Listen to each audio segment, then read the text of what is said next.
Hi everyone, so in this video I'm going to teach you how to add FAQs on your WordPress website. So let's get started. For that you need to go to your WordPress dashboard and just click on add new plugin, and there is a plugin named Easy Accordion and search for that. And here you can see the first option.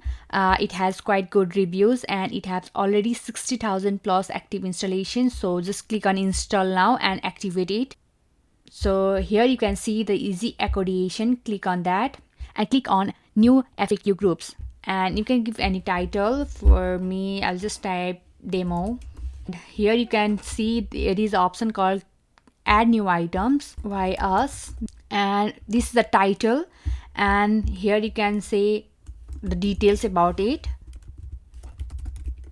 and scroll down, and here you can see lots of options.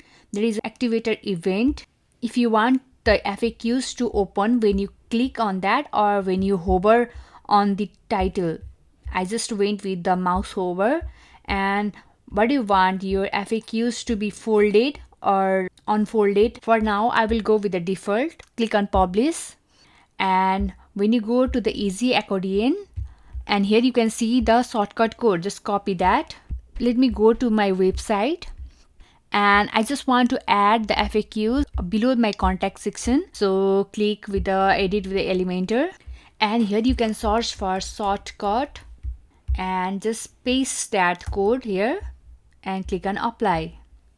And here you can see it has been displayed here and it is unfolded, and when I hover here it will unfold automatically. Thank you so much for watching, and I'll see you in the next one.